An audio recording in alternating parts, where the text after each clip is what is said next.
Let's hear those castanets. Woo! Excellent, excellent. So we are Terrestrials. Hi, I'm Anna. I'm Alan. And we are the people who make the show. And before we get into it, we just want to tell you a little bit about what Terrestrials is. We are a podcast out of WNYC, which is down in New York City. So we traveled up here to your great city to do this show for you today. Terrestrials is a long, complicated word that just means from here, from the planet, from the Earth. And every episode we tell a different story about a creature or a phenomenon of the Earth.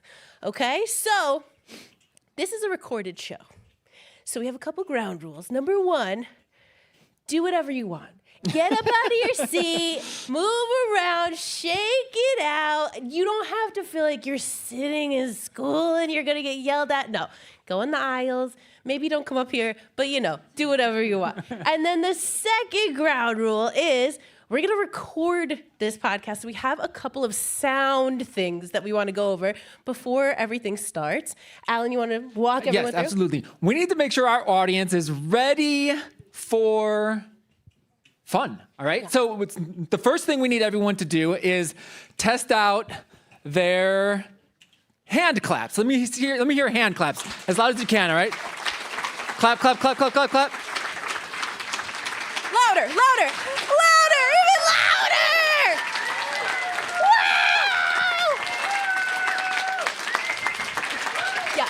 Yeah. All right, great. Thank you so much. All right, now, this is going to be a funny show at times if we do it right. So we need to make sure that you all know how to laugh. So let's just little laugh.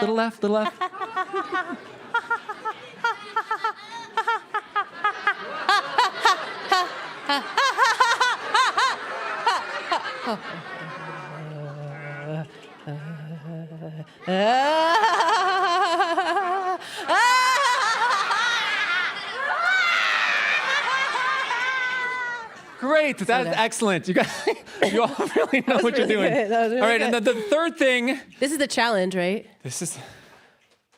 Oh yeah. This one's really hard. Well, this is a tough one. Because it's radio, we need to get room sound. So what we need to do now is have everyone be absolutely silent. So no clam claps. No clacking. No clapping, no mouth laughter. clacking. No. Absolute silence. Ready? See how long we do this. 3, 2, 1.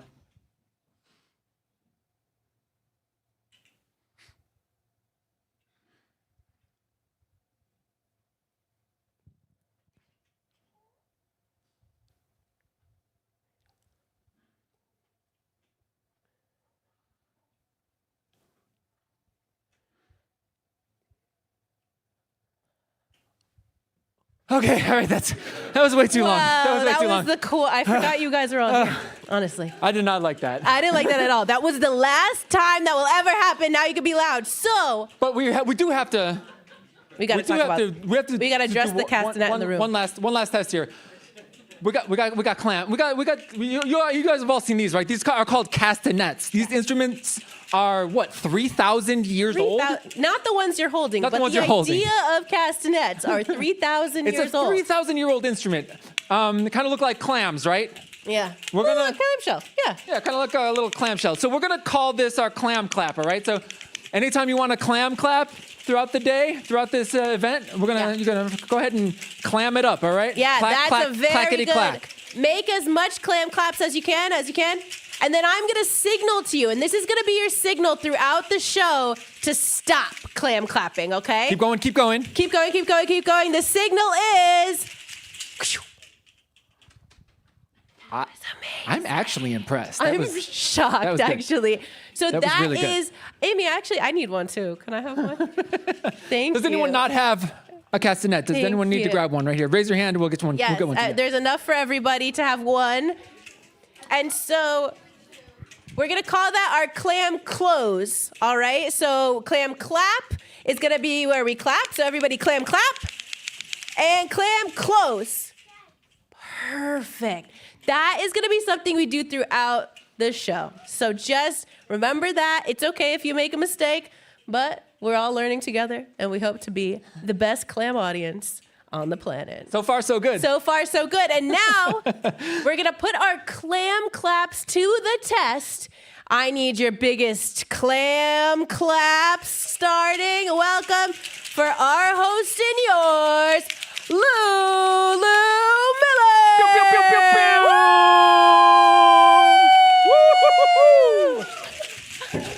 Never had a run out before. My spirits are soaring. Okay, I am so excited to be returning for my hometown show.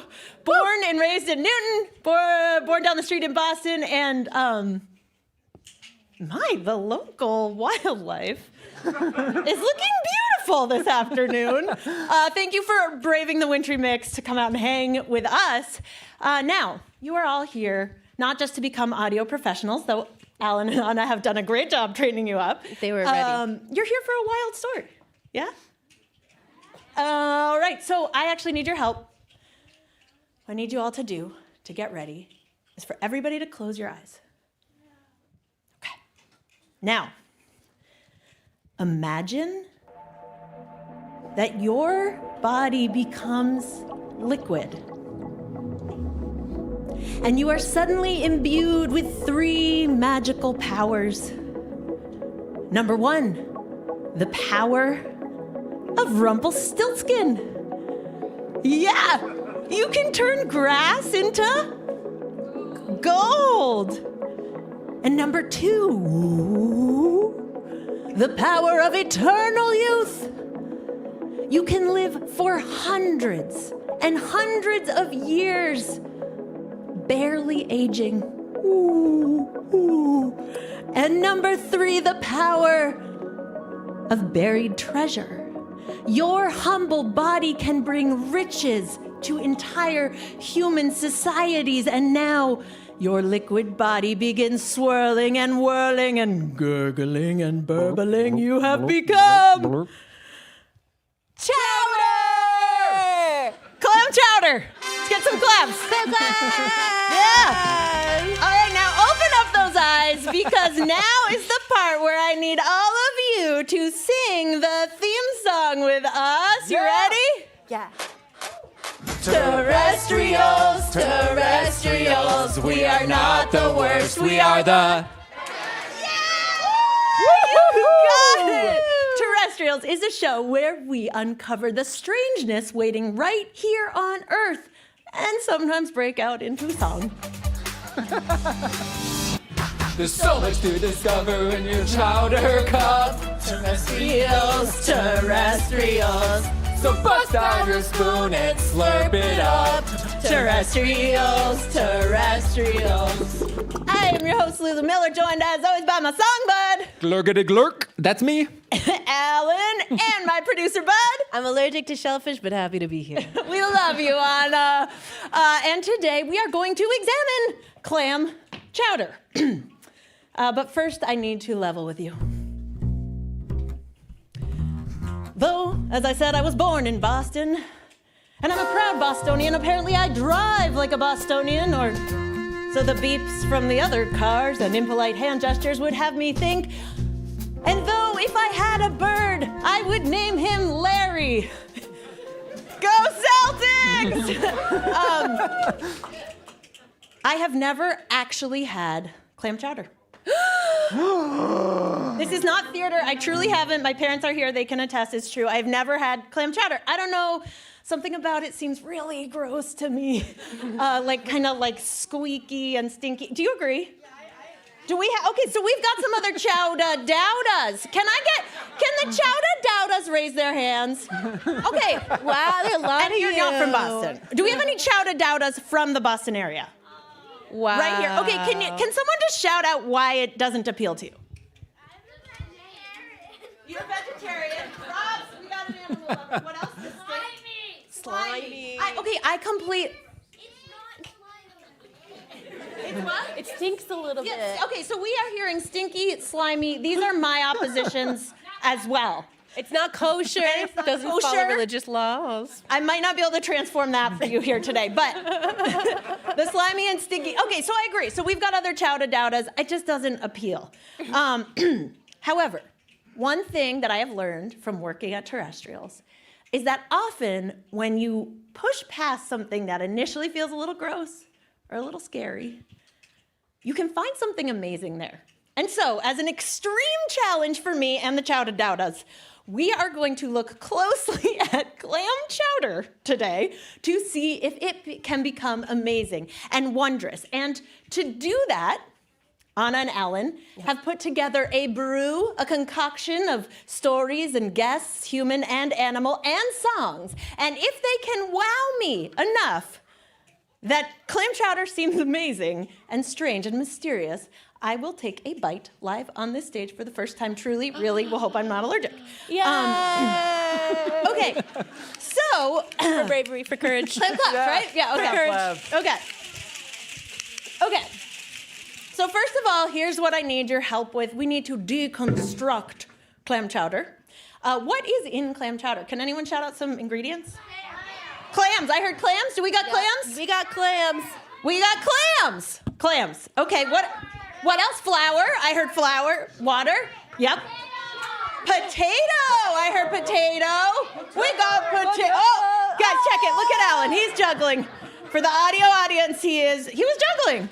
We got potatoes. Okay, what else? Chowder. Cream. Dairy. We got the milk. Okay. So I heard, what was that? Butter. Yeah. Right. Okay, so we're like, there's different variations. Sometimes that's onion. We won't talk about what they do in Manhattan with the red. I don't even know. Yeah. But the big three are clams, milk, and potato. And we are going to hear a wild story about each one of those ingredients. That's right? That's what you guys are That's what together? that's what we're planning on All doing. right, That's so the plan. now who's got milk? I do. Milk. I'm All right. on milk. Okay, you're going to dazzle me with a milk story. All right. Ready? So to begin our wondrous tale of milk, I need your help. Where does milk come from? Classic. You guys are great. You guys are amusing. Well done. Wait. Can they clam clap anytime you make a bad pun? Yeah. I mean, I don't deserve it. You're too kind. So to begin, okay, so, all right, let's start this story here. Cows. Once upon a time, in a land very close to here, Hopkinton, Massachusetts, Hopkinton! there was a milk cow named Emily. I played a soccer game there once. That's a picture of her in the early 2000s. And if you think about it, making milk is kind of magic. Now, humans do it too, of course, but all mammals make milk. But what's so special about cows is they can make milk out of grass. If we were to eat grass, it would be way too tough to extract many of the nutrients out of. But cows have a magical power, the power of Rumpelstiltskin, to turn grass into gold. You know, the nutritional gold that is milk. Turns into your butter, turns into your ice cream. Okay, how do they actually do it? Like, we couldn't. How do they do it? Well, their secret is that they actually have 4 stomachs, or 4 stomach pouches. Whoa. Yeah. That first stomach in particular, well, it's full of tons of bacteria that munch on the grass and break it down, and then it gets sent back up into the mouth to be chewed down before sending it back through the rest of the stomachs. Wait, weren't we trying to make this less gross, Alan? Wait, so when you see cows doing that thing where it looks like they're talking, are they chowing on their throw up? Yeah, it's called cud. Yeah, they're chewing on what's essentially been regurgitated from their first stomach. I hate you. I love you, but I hate that. Okay, so basically you're saying the way the key to the Rumpelstiltskin milk power is the first stomach barf. It's regurgitated barf. Exactly, yes. Okay. It allows them to get the nutrients they need for the milk out of the grass. Okay, fascinating and disgusting. But anyway, so speaking of milk, we are here not just for fun facts. We are here for a story, right? Yeah, absolutely. So what happened to your little milk cow, Emily? Right, so Emily. So it turned out Emily she couldn't make milk. Something about her body was different, which unfortunately on her farm meant she was going to be sent to become No, a burger. I hate this. We have vegetarians in the audience. I know. Cruel fate. But don't worry, because Emily, well, she ran. All right, can you guys help me out with some radio sound effects? Remember, this is radio. This is being recorded. So now this is our these clam clacks. They're no longer clam clacks. They're the cow hoof galloping around. All right. Emily ran. So Emily ran across the barn faster and faster, and when she came to a 5-foot fence, she sprang over it. She kept running over roads, through the snowy fields, deep into the nearby Massachusetts forest. Run, Emily! Until she came across a wild herd of deer. And wouldn't you know it, the deer took her in. No. Are you serious? Yeah, I mean, when you think about it, deer, even though they look at first glance like pretty different from a cow, they're actually really similar. They both have hooves, clack, clack, just like cows. They also have 4 stomachs or 4 stomach pouches, just like cows, and they make milk just like cows. Ruminants. Ruminants. Okay, we got a plan. So Guy knows what it's all about. deer milk, though. Has anyone here ever had deer milk? No, me neither. Why don't I ever think about deer milk? Why don't we have deer milk instead of cow milk? There's so many deer out there. They're like pests. Yeah, well, Lulu, it's probably because a single cow produces about 100 times more milk than a deer in a day. So we'd all be drinking like thimbles. Yeah, it's not much milk. Compared to a cow, it's not much milk. Anyway, the point is cows and deers are part of the same family, which scientists call a suborder called ruminants. So Emily, her extended family of ruminants took her in. You mean her extended family of ruminants and uncles? For that bad joke. Yeah. Yes, Lulu, I do. For 40 Did days. someone just leave? Okay. For 40 days, Emily actually lived among this wild herd of deers. 40 days. Wow. Eating, chewing cud, sleeping with the deer. Do you think they frolicked to get, like, was there ever one time that, like, if I looked out, then there's a herd and the cow just frolicking? I don't think so. But maybe? I don't think so. But maybe? Maybe. Okay. I don't think so because I personally don't think so because Emily was pretty cold and miserable. It's not exactly her ideal climate in the middle of winter time. She couldn't find enough to eat. It was all buried under the snow. Eventually, she became so weak that some humans were actually able to catch her. No. So then they took her to the HF, the hamburger factory? Hamburger factory? Hamburger factory. Did Hamburger factory? They did not take her to the hamburger factory, actually, because by this time, Emily had actually kind of become a local celebrity. Oh. There'd been news stories about her, her escape. Everyone was following her escape on the news every night. There were all these people cheering her on, and this really cool spiritual center full of vegetarians actually offered to take her in. What? Isn't that cool? Awesome. Isn't that cool? It's a place called the Peace Abbey. It's also in Massachusetts, just about a half hour away in Sherborne. And that's where Emily finished out her days. She grew strong and healthy again, wandering these gorgeous gardens, surrounded by human friends who wanted nothing more than her sweet company. Oh. And after she died 8 years later, they put up a life-size bronze statue in Emily's honor. Okay, I'm not faking it. I legit have goosebumps right now. It is not cold in here. That is so sweet. Can the public go visit Yeah, absolutely. Anyone can go visit it. Alan was actually texting with them yesterday, confirmed you can go out. The Peace Abbey in Sherborne is like half an hour away. Okay, that is quite a story. I am fawning over it. Deer pond, deer clap pond. for that one. Okay. Oh dear, I'll stop. dear. Okay. No, but seriously, you have a runaway cow. That's right. The powers of Rumpelstiltskin That's right. and a cross-species friendship. Isn't that delightful? Okay, milk is amazing. I think milk should go in the pot. Yeah? Does milk have the power? Yeah. Dunk that milk. In the pot. Well, No. you're gonna have to wait and see. Yeah. Okay. That's for later. So now, next up, we got what? What we got next? We got a story about a tater. There we go. There she is.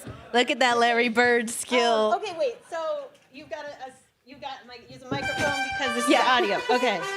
There she is. It's potato time. Hold on to your seats, everybody, because I have a story about a potato that saved a life. This little Yeah. spud dud. Yeah. This little thing. Yeah, a Okay. hero of sorts in a dirt cape. Because even though it looks bland, strange, like a rock, it's actually jam-packed with nutrition. Potassium, vitamin C, vitamin B6, iron, carbohydrates. It contains so many essential nutrients that in desperate times, you could technically live off of just potatoes.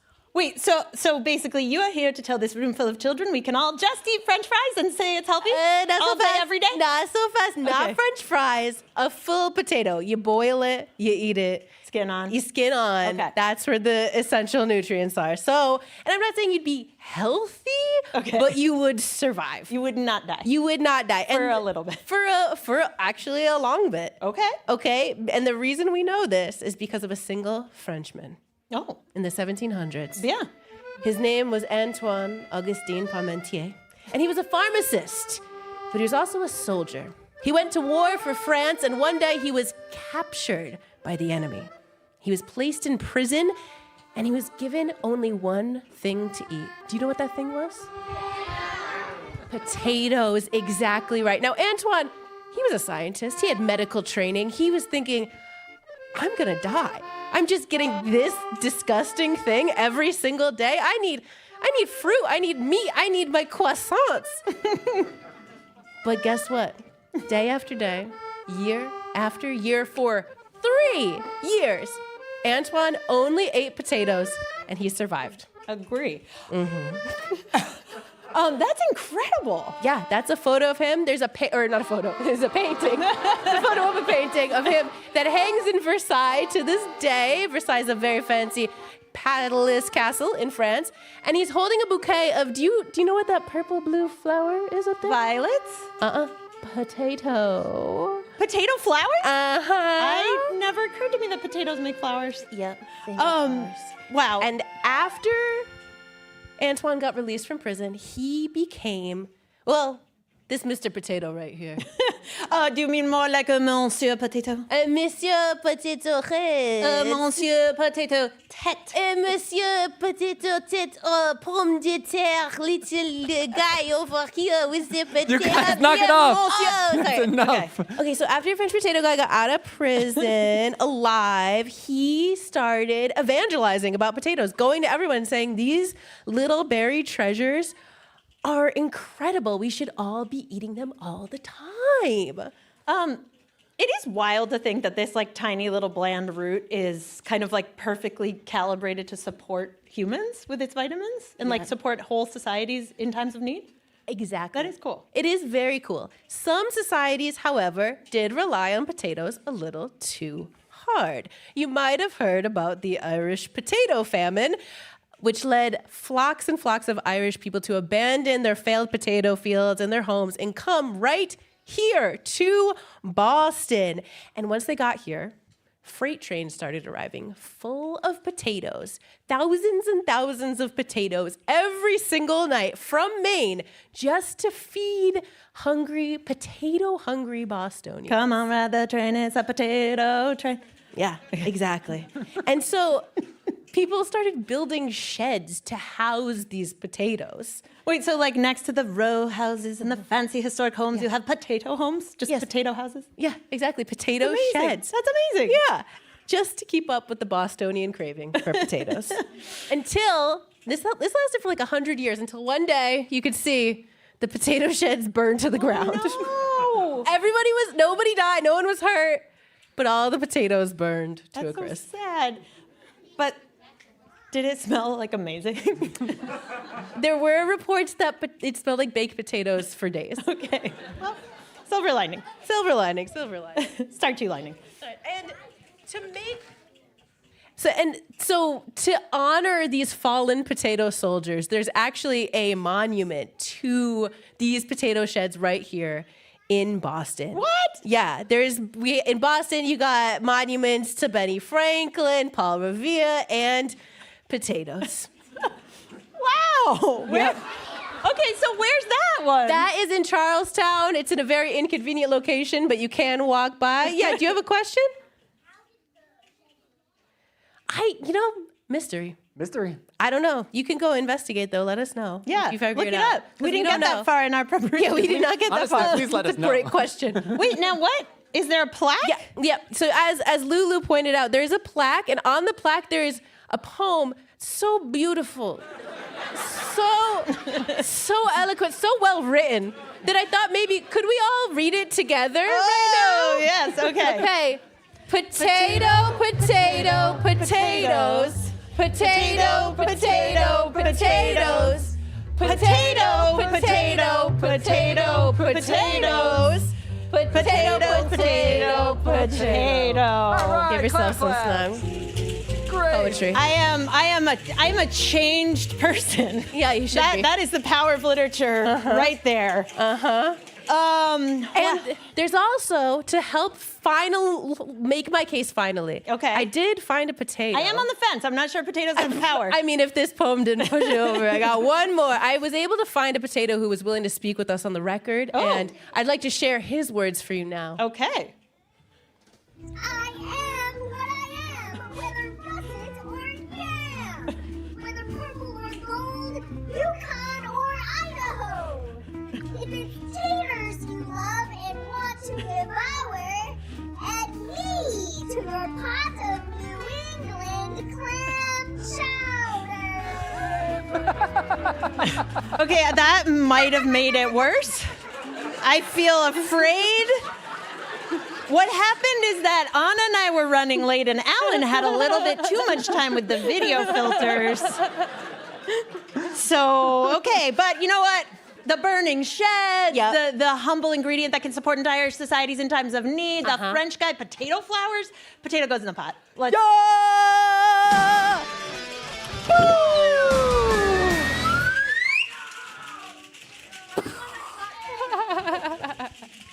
Okay, so now, what? Oh, what does that sound mean? Seventh inning stretch. Get up, Everybody we're get almost done. up. Move, We gotta get our wiggles out. Okay, babies who need to cry, do it now. If you gotta sneeze, if you gotta cough, Yeah, stretch it out. Yeah, get those clackers going. yeah, get it. Turn off your brains. My clappers. Get your clappers going.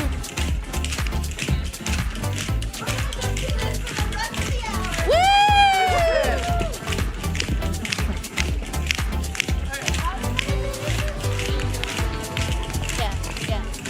Yeah. All right. Okay, Wonderful. wow. All right, now get cozy. Yep. Get real cozy because finally what you are really here for. Yeah, hold on, we've got some prop. Set change. Set change. You guys can't see her. She's a stagehand, and she's wearing all black. And it's the magic of theater that it just got out here. So now please put your hands together for a very special appearance for a real live clam. Woo!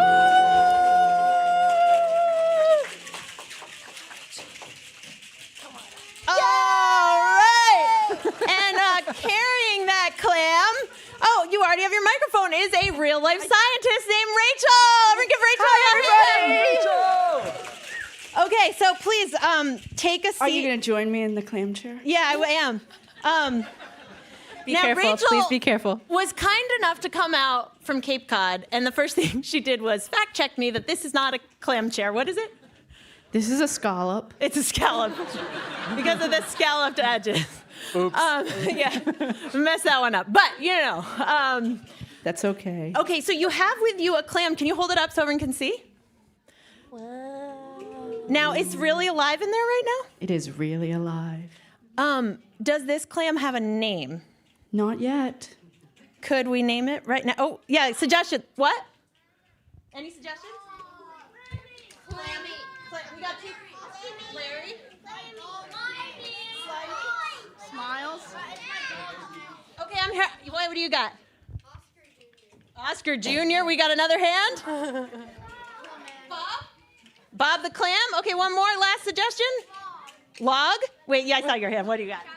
Chowder. Oh, it's like kind of mean. I feel like we have to go with that, though. You want to go with chowder? Okay, guys, we're going to do a vote real quick. I heard a lot of people said clammy. We got Bob, and we got chowder. So if you want chowder, let's hear it. You're sick. If you want Bob, let's hear it.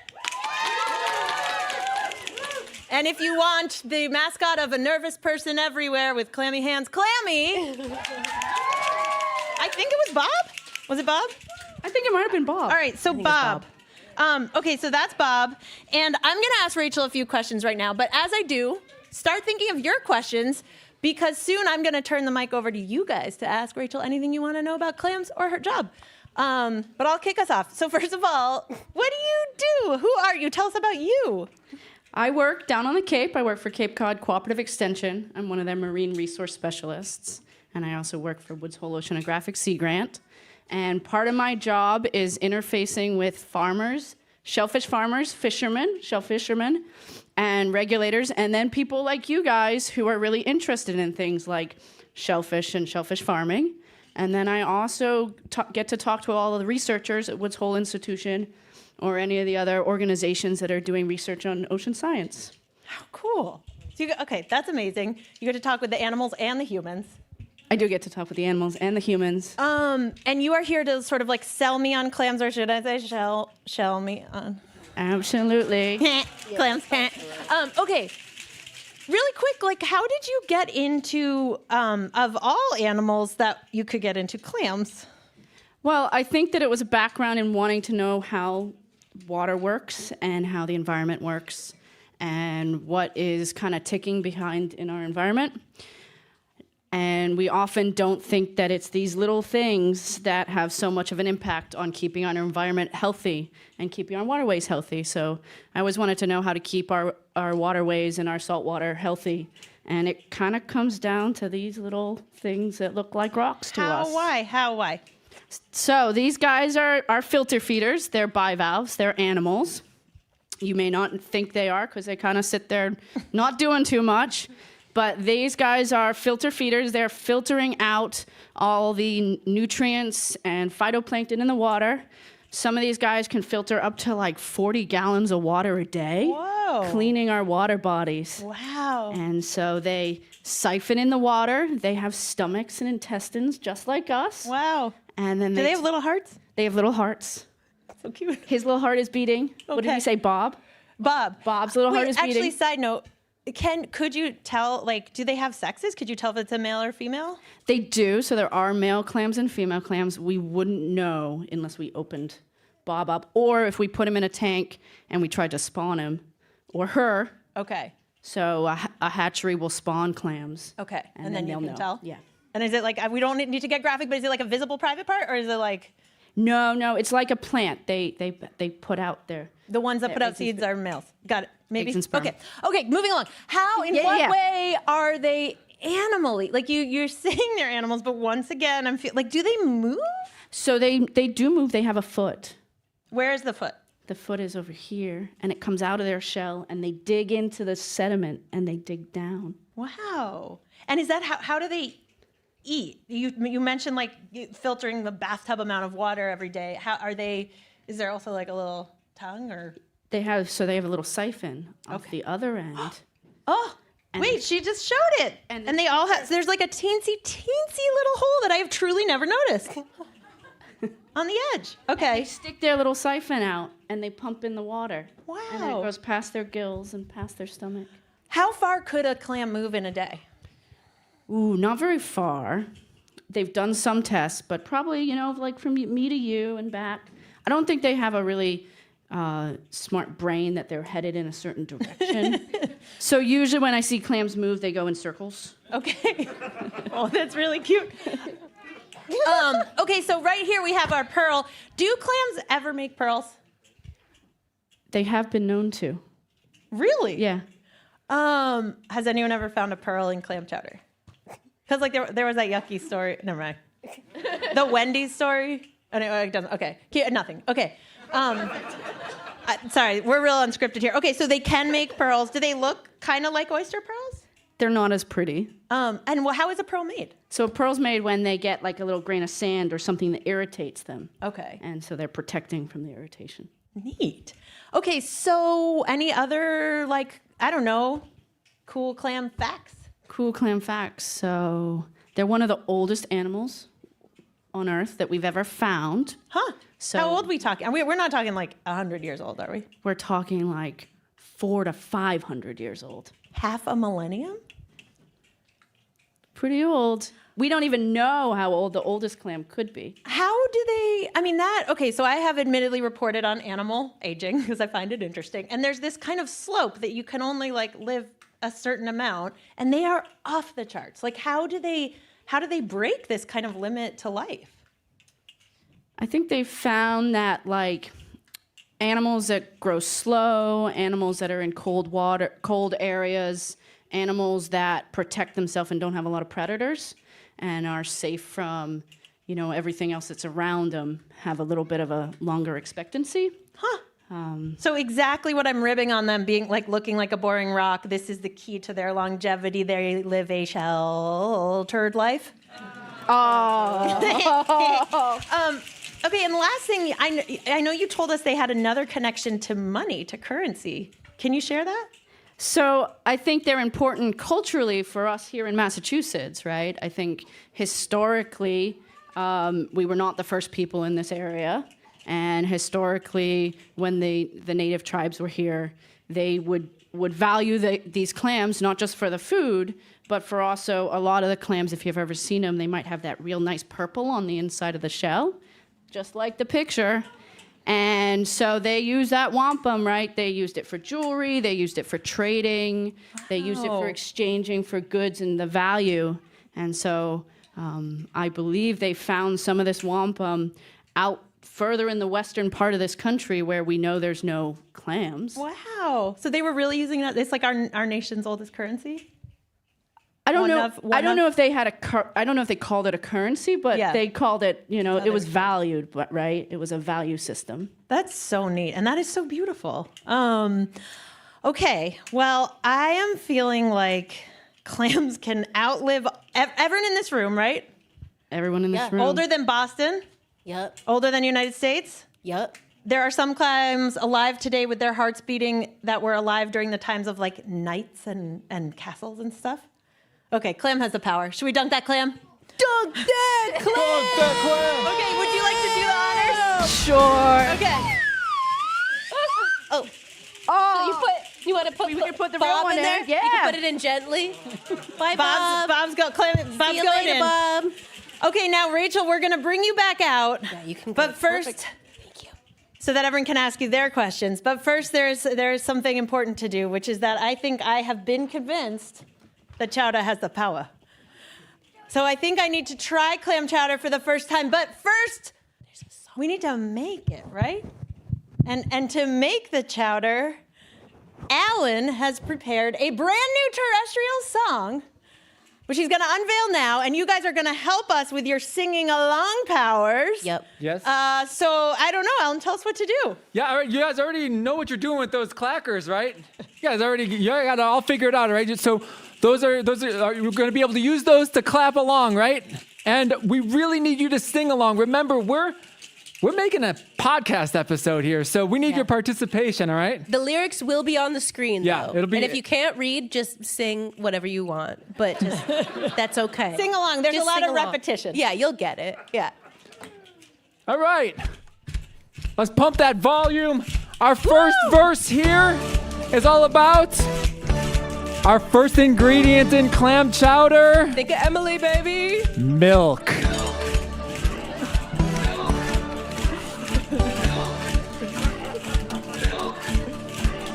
Howdy how cow with the mystical power, turning grass into milk for clam chowder. Howdy how cow with the mystical power, turning grass into milk for clam chowder. Howdy how cow with the mystical power, turning grass into milk for clam chowder. Howdy how, cow with the mystical power, turning grass into milk for clam chowder.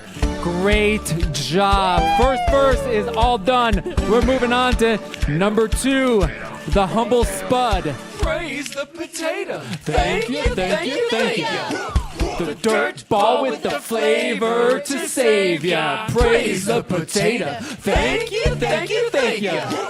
The dirt ball with the flavor to save ya. Praise the potato. Thank you, thank you, thank you.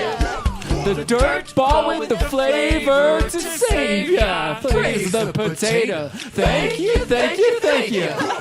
The dirt ball with the flavor to save ya. All right. That line will get so stuck Excellent. in your head. Last ingredient, the star of our show, the clam.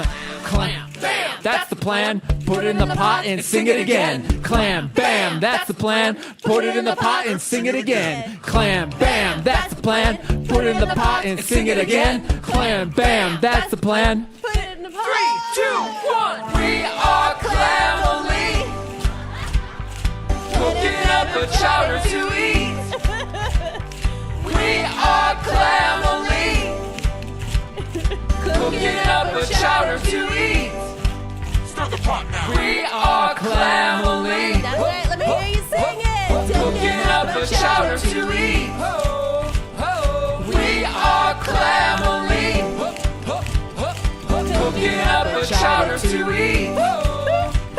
Clam, bam, that's the plan. Put it in the pot and sing it again. Clam, bam, that's the plan. Put it in the pot and sing it again. Clam, bam, that's the plan. Put it in the pot and sing it again. Clam, bam, that's the plan. Put it in the pot and sing it again. It's the power of the chowder. From the brain of that guy. He had you sing it so many times because he's going to edit it down and that will go on a podcast. You're now a professional singer. Congratulations. Congratulations. Good job, everyone. Okay, I can't put it off anymore. Where is the chowder bearer? Here are our chowder bearers. Can you say your name to everybody? Hi, I'm Oscar, and this chowder doesn't smell very good.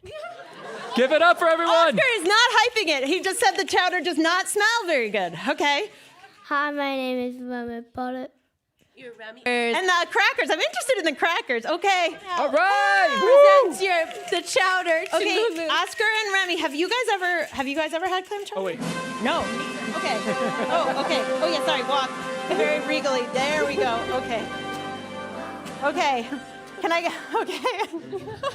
This is truly not theater. Some of my wows were theater. This is not theater. Okay. This is real stuff. Okay. Okay. Can I get a clam clap? Let's just do it. Don't overthink it. Here we go. Everlasting power. Power of Rumpelstiltskin. And what was the other one? Buried treasure. Here we go. Life's short. Try chowder. Louder, come on. Okay.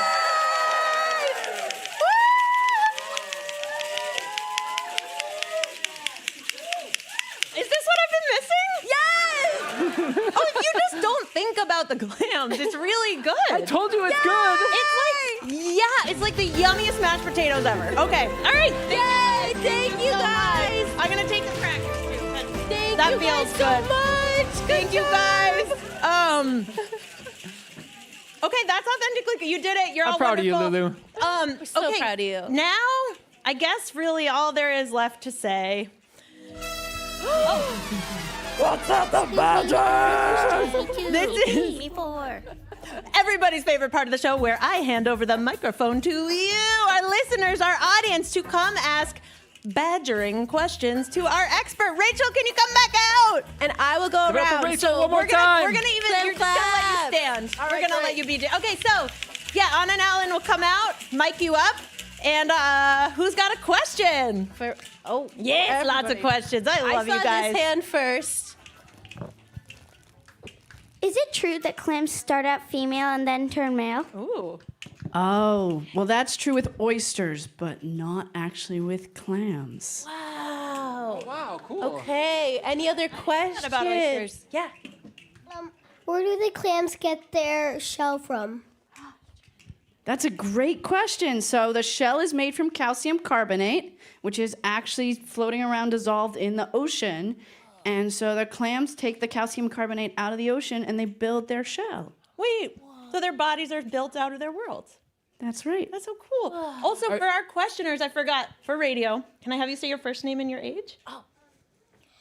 My first name is Augustus and my age is 7. Great. And then for you, do you mind doing it too? My first name is Stella, and I'm 8 years old. Okay. Great. And who do we have over here? My name is Willa. I'm 10 years old, and can you have a clam for a pet? Ooh. I don't think they'd make really good pets. But can you? Bob would like to interject. I'm a great listener. I filtered water. You could put them in the saltwater aquarium. Okay, saltwater aquarium. I think if you go to the aquarium, there's probably clams in the tank. Okay. Oh, yeah. Yeah, name and age. My name is Ayala. I'm 17 years old. Yes, still a kid. All And ages welcome. You said that clams can live for a really long time, but how long have they been on the earth? Ooh, that's a great question. Thank you. I don't know the answer to that one, but I think they're probably one of those first organisms in the ocean. But I can't answer that exactly. That's a great question. Alan, you got Okay, yeah, we got someone over here. What's your name? I'm Oscar, and Oscar, how old are you? 6, and All good. Take your time. You want me to do my impression of Take Me Out to the Ball Game as a multiple instrument symphony, but with just my mouth?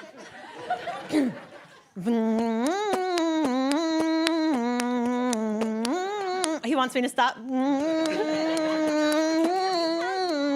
ears. What was that? Hold on, Lulu. Okay. Got it?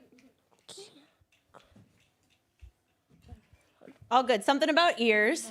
Do I clams think you do want me clams to have sing ears? again. Do clams have ears? Does that make it worse? Do clams have...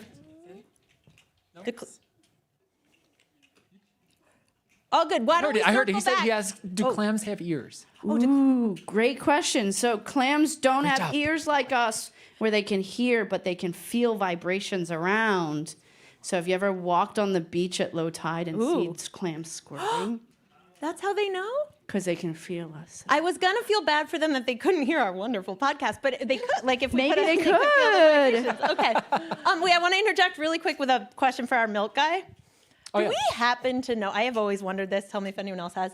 Do we happen to know like who was the first person to try milk? Who was like, what I'm gonna do this morning is get like try milk Right. from a cow's udder? Right, weird, right? Yeah. I mean, what do you think about it? Yeah. Right? Yeah. Who was it? Who was it? Right. I mean, Well, thank you, but who were you? yeah, right. Well, we don't know exactly. Yeah. We don't know exactly who was the first, but we do know that. So some archaeologists have found these like clay pots, like broken shards of clay, essentially dirty dishes, that, like had little bits of milk on it, and those pots were dated to over 9,000 years old. So we know that like people have been milking animals and drinking milk And making snacks. like for longer than we've been reading and writing. Wow. Yeah. Wow. That's really cool. Isn't that Okay, cool? sorry. Back to your clam questions. We're getting close on the time here, so we're going to take two more. But don't be afraid because we'll be out in the hallway and you can ask Rachel more clam questions. You can take pictures on the clam chair. Sorry, the scallop chair. Okay, I'm letting Anna and Alan, we'll pick our last I'll do two. one and you do the next. Here we go. Hi. So when Name and age. I'm Clara and I'm 11, and so whenever I go clamming, what I do is I throw a rock onto the beach, and then this little water comes out if clams are there. So why do they do that, and what is that like substance? So that's great. So we just said the clams could hear the vibration, right? And so that's them closing their shell and squirting all the excess water back out so that their shells close tightly and they kind of keep themselves protected, Wow. That's like their equivalent of snuggling into bed, getting cozy and protected. keeping everything closed. I love it. All right. One we last got question? One more. One last question. What's the name and age? My name is Oliver, and I'm 11 years old. My question is, how do clams survive out of the water? Oh, yeah. Yeah, and I'm follow up, actually curious about that. is Bob alive right now? Bob's still alive. Okay, nice. So similar along with the question in the back, right? So a lot of the clamming you do is at low tide. So they often come out of the water for hours and hours. And as long as they've closed up their shell, they're going to be alive. And clam will actually stay out of the water for a couple days. Wow. And oysters for a little longer than that. And so that's why when you buy them and you bring them home, they're still alive in your refrigerator until you cook them. Okay. And So yet another way in which they outperform us. I can only hold my breath for like 4 minutes at the actually 1 minute. Crazy. If I'm honest, yeah. And like they can do it for 4 days or 2 days. They can do it for days. Oh, the lights are dimming. Oh yeah. Okay, now I'm gonna say things like, thank you. Okay, first time we're doing a live show. Okay, thank you guys all for coming out. If you have not subscribed to the Terrestrials podcast, you can take out your phone and subscribe. That would be amazing. It helps our chance of continuing on in these hard times for public radio. And here are some other things I'm supposed to say. Okay, so there's going to